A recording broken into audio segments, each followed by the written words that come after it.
All right, this is Bill Bronson, marketing guru, and my trusty sidekick, Jeffrey Cooperstein, How are you? sports podcast legend. That never gets old. You like hearing I that? like that. I like the marketing guru part. That's That's cool. a good one. So today, first of all, squirrel marketing. We talk about everything marketing, and we squirrel off in all directions. It's a lot like in real life. Your marketing plan, your day-to-day marketing activities, you may start with a focus, but you're going to squirrel off in different directions.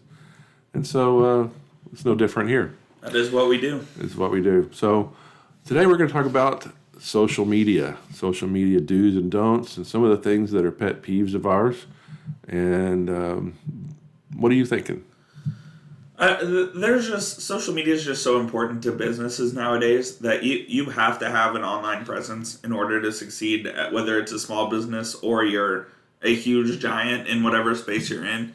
You need to have a good social media presence and strategy to go with that. And I think that one of the main pet peeves that I have is when businesses only post about their business. I think that you need to have some variety in your posts. You need to show that you're not just a company, that you are human beings, and you can post a trend when a trend's happening on Twitter, like a meme or something like that. You can go with a hashtag and post a hashtag. You can make a Thanksgiving post and ask people what their favorite foods are. Just stuff like that to really add to your variety that you have on social media, because if you're just posting about, hey, we sell this product, we sell this product, we sell this product, that's going to be a huge turnoff for consumers. So having that variety, having that personality in your social media brand is super important. Well, it's social after all. It's social media, so social is the big part of it, and it's the reason why people go there. So if you talk about business on social media, instantly people are going to be kind of miffed about it. They really don't want to be there. They get advertising forced down their throat all the time, and they don't particularly want to talk about it with their friends. So social media, you have to be thoughtful, in order to talk to people on social media about business things. And you and I were talking yesterday about this, and social media is a great place for business. But you have to do it right. So if you're going to bring your business into conversations on that platform, you have to do it the right way, and it kind of depends on your business. Because yesterday I was telling you, I think that regular conversation about business is fine if you're a cake decorator or you... Correct. If your business is fun... You can talk about your business. Exactly. If it's fun, if it's social, if your business is social, then you can pretty much do it. Yeah. If you run an amusement park, if you are a dog groomer, a sports team, whatever, all these kinds of things. If you're a roller rink, but if you sell insurance, which is what our company does, you got to be real careful. And so some tips for do's, and we're going to bounce around here, of course, so keep listening. But for do's, I think if you sell insurance or you do mortgage lending or you're a realtor or things that are really, I call it not sexy, but not fun. Really. Unless you're on one of those Netflix reality realtor shows, like what's it called? Something California or Selling Sunset. Yeah, right. Yeah, right. One of those where you're selling the multi-million-dollar mansions that everyone wants to see. Then this applies to you. And your client this week was The Rock. Then maybe you can talk about it on social media. But otherwise, if you're just a salesperson out there trying to sell something that's not fun and it's not ice cream and puppy dogs, then or gun range or all kinds of things. If it's on Groupon, you can pretty much talk about it on social media. If it's on Groupon. I'm serious. Oh my gosh. That's a great slogan right there. If it's on Groupon, you can talk about it. That's awesome. Post it, exactly. Because Groupon only takes things that are fun for real. I mean, I was selling insurance before I did marketing for insurance. And I tried to get some stuff on Groupon before, and they're like, that's just not fun. We just don't really want to do that. So they turned me down. Yeah. And they said, okay, here's the deal. To be on Groupon, it's going to have to be fun or engaging or somehow social related, So it is a kind of a good test. If you see it on Groupon, you can pretty much talk about it. But anyway, we squirreled off of there a little bit. It happens. It happens. I mean, I think just the overall, you have to have variety in your posts. It can't be the same thing every day. Well, people unfriend you, first of all. No question. I mean, especially, and I've found this out over the past few months when I've really been, working on the social media for us here. Twitter for the insurance space is not as effective as Facebook or even LinkedIn for that matter is. I just think the demographic is completely different. So you really have to know your, this is Squirrel, you really have to know your demographic as far as your product and what you're promoting in your business and all that, because if you're marketing insurance to people, the demographic on Twitter is going to be way lower than what you're looking for. So you really have to know where to put your resources and time and how to allocate that. Well, that's like the SWOT analysis we did, where you analyze your strengths and weaknesses. Yeah, no question. And so that part of that is knowing your market, knowing who you're focused on attracting, knowing what you want them to do when they see your ad or your whatever. So you have to know exactly what you want someone to do, first of all. And you got to know who that person is. You gotta know what kind of person you're going after and what you want them to do. So those are the really basics. And then on social media, keep it real simple and understand. People are not reading social posts thinking about buying something. No, never. Never. So offer something interesting, something fun, something endearing.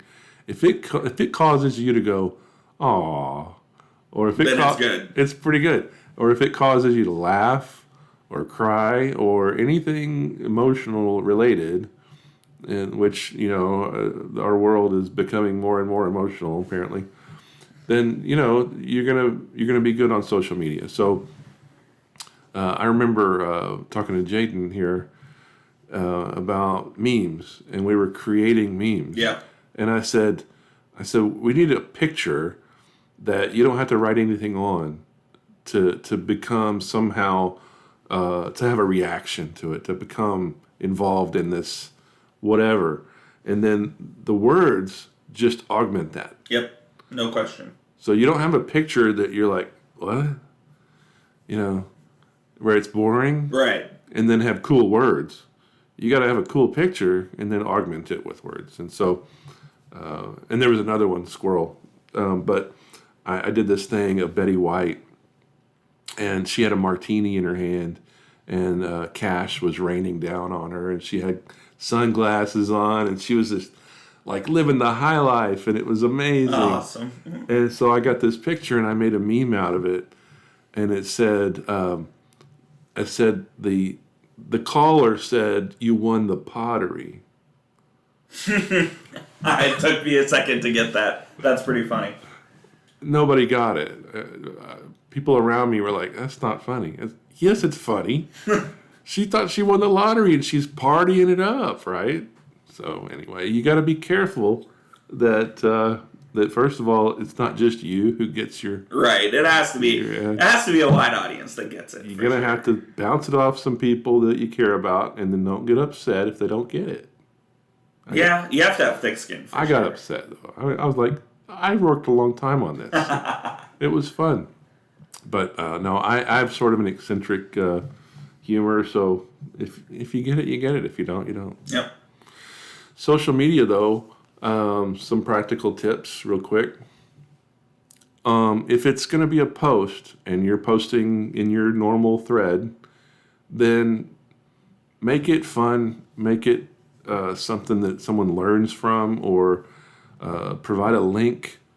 Don't just say, everybody needs life insurance, and I'm a life insurance salesperson. You should get your life insurance through me, blah, blah, blah. Right. They're going to unfriend you, and they should. Yeah. That's just stupid. What you need to say is, let's see. Let's do this practical. So you would say, a while back, I took a look at my family situation, and I didn't have any life insurance, so I decided to get some.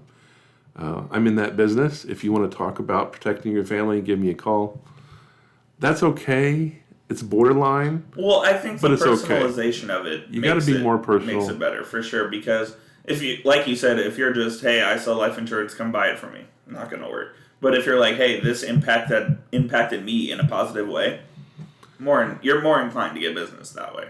It's an intent thing. So what I've found is a good rule of thumb on social media is that if your post is all about you and it's not funny, like, if you post all about you and it's you falling through your roof and you didn't die, but right.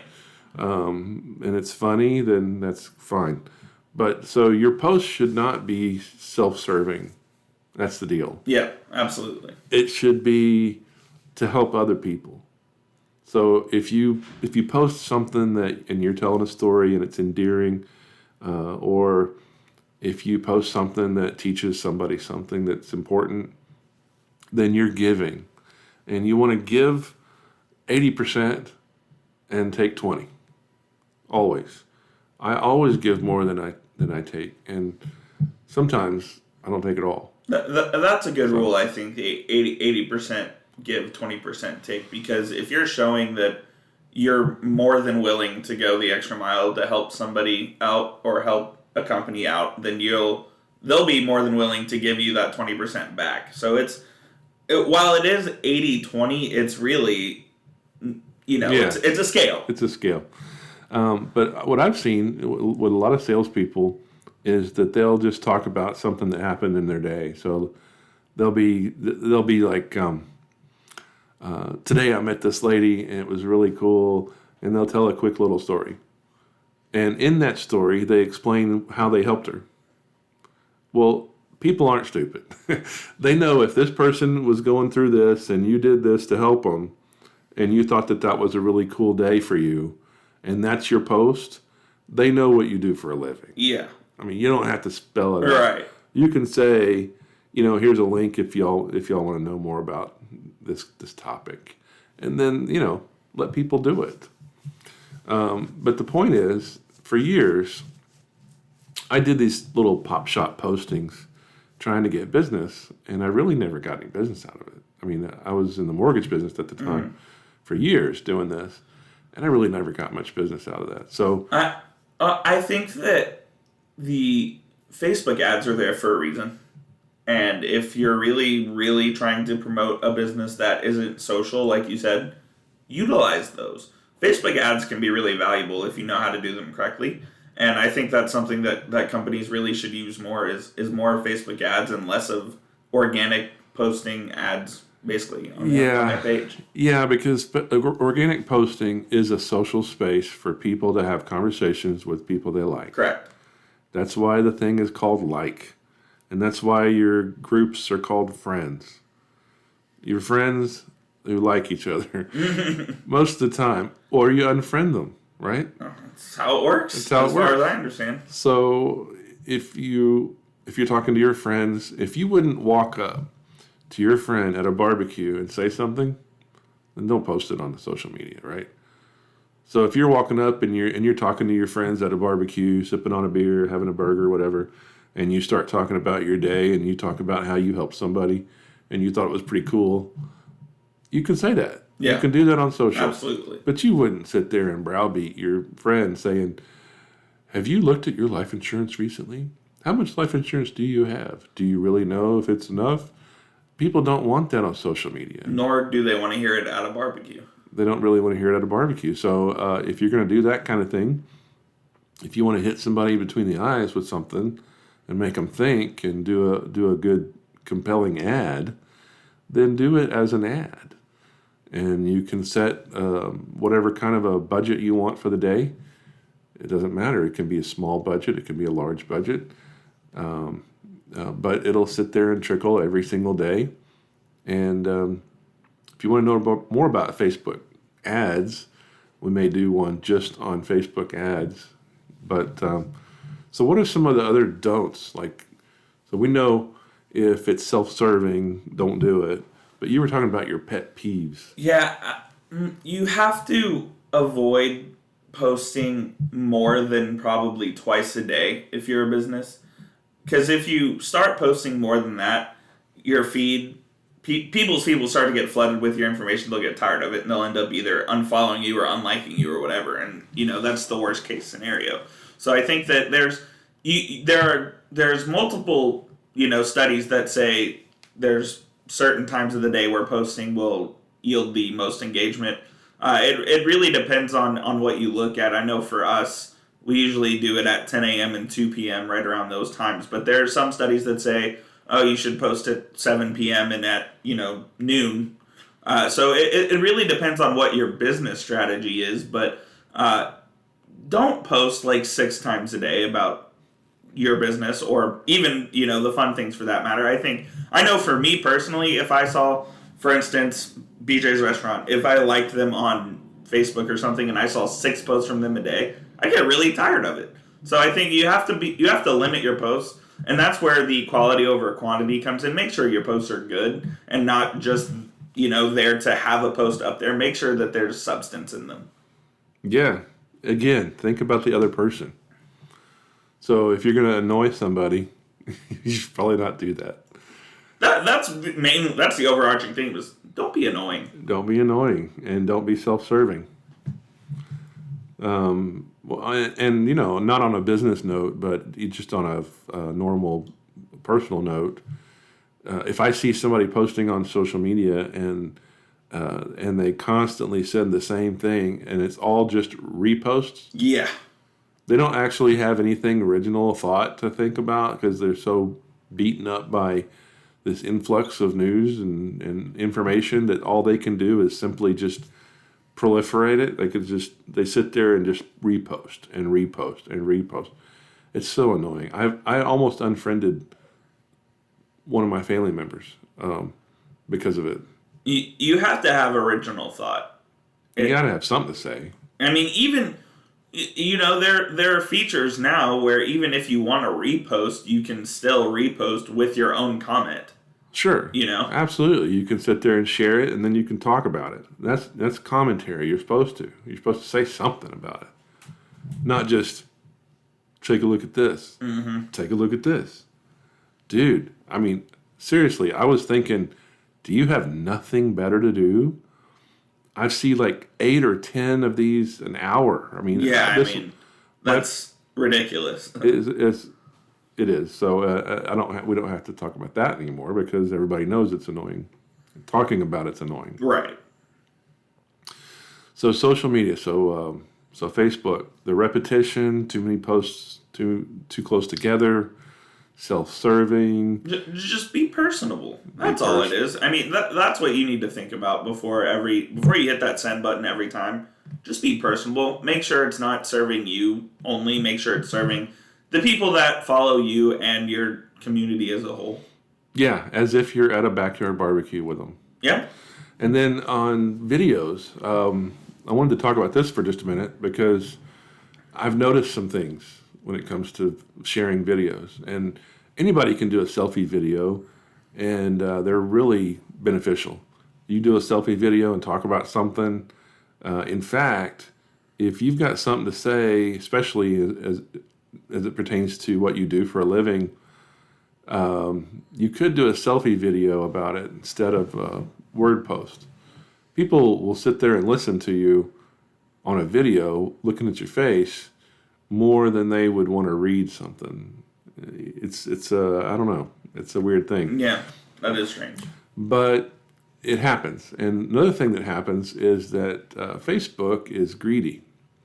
And so if you want your post to be seen by a lot of people and you want it to stay on top and that kind of thing, then you want to put a video up that only lives on Facebook. So, for instance, here at work, we'll do a video and we'll host it on Vimeo, let's say, or maybe if you use YouTube, whatever. We don't use YouTube because they advertise competitors right there behind your video, and that's not something you want. So we use Vimeo. But so when you post a video that's hosted on Vimeo, and you have to click the video on Facebook that then opens some other website or opens Vimeo to watch it, Facebook doesn't like that. So Facebook likes content that keeps people on Facebook. They like them, native. And that's happening more and more. What you're going to see with Google and what you've been seeing with Google is that they want you to stay on their search engine. They don't even want you going to people's websites. Oh, yeah. They're not necessarily a search engine anymore. Well, that's what's happening with Google and YouTube because they're owned by the same company now, is that when you search something, go to the videos tab on whatever you're searching, you can watch it right then and there. Exactly. They no longer take you to the platform to watch the video. Unless you click on the link, then you're not going anywhere. And you can even make it bigger right there, right there without leaving the platform. Yeah. And so that makes them more money, and they like that. Google does like money. It's pretty funny. It's pretty funny how like all the big wigs at Google are, like leftist Democrat people, but they're capitalists. Didn't know we were going there today. It doesn't matter. It's true. They are. They lean left, and that's fine. But they're capitalists. Yeah. So how can you be an enormous capitalist and then be against capitalism? That doesn't make any sense. Well, it's like Zuckerberg and all those guys. Exactly. Is that hypocritical or what is it? I don't understand. These guys make gobs of money, but they're against capitalism. It's just weird. But anyway, so Google. But anyway, well, it's true. It's nothing any new, or it's just real. It's true. But so on Google, they don't want you to leave Google. On Facebook, they don't want you to leave Facebook. If you're on YouTube, they don't want you to leave YouTube. And this is a trend that I'm seeing. It's huge. It has huge implications, especially with Google, because they were supposed to be a search engine. And it's kind of like our agents were at Walmart to sell insurance to people who are walking through Walmart, and then Walmart started an insurance company. Yeah. Right in the middle of our big Medicare season. Literally right as it begun. Walmart was just like, oh, by the way, we sell insurance. Yeah, it's called Walmart Insurance Company. First of all, I'm not buying insurance from Walmart. I'm not buying tires at Walmart. I'll get paper towels at Walmart. And tires are fine, but the person putting the tire on, I want them to be well trained. Yeah. I don't want them to have missed lug nut day, in the training. That would not be great. That would not be good. So, or tire bead day. So you go around the corner and you lose air. That happened actually a while back. But so Facebook likes information that stays on Facebook. So if you're going to post a video and you take a little selfie video, upload it to Facebook and let it live there. And if you're in business and you're doing, let's say you want your video that's on your website or maybe you host it on Vimeo like we do. If you want that on Facebook, then make a little separate version of it. Yeah. So just tweak it a little bit. You don't want it exactly the same. If it's the exact same minutes and seconds and it has the exact same content, because now Google can go in there and transcribe your video and know what the words are. If it's the same words, you don't just want to cut a couple of frames off. You need to have some separate words in there too. So when you're editing, make it a little different. Cut out a section for one, leave the section for another, whatever, but make it different. Make it different lengths, make it different words somewhere in there. And have one that stays on Facebook and one that goes for your normal platform. That's the point. If you do a Facebook ad and it takes people off of Facebook and takes them to your website, you're going to pay more for it, and it's not going to be presented as much. It's just, they're going to make money. If you have a link in your Facebook ad. Is that what you're saying? Yeah, well, if your call to action takes people away from Facebook, it's not going to get as good a traction, and it's going to cost you more. They're just greedy that way. So if it keeps people on Facebook, and you can do your thing right there in Facebook, and your call to action is in the video, such as a hotline phone number. Yep. We call them a helpline phone number.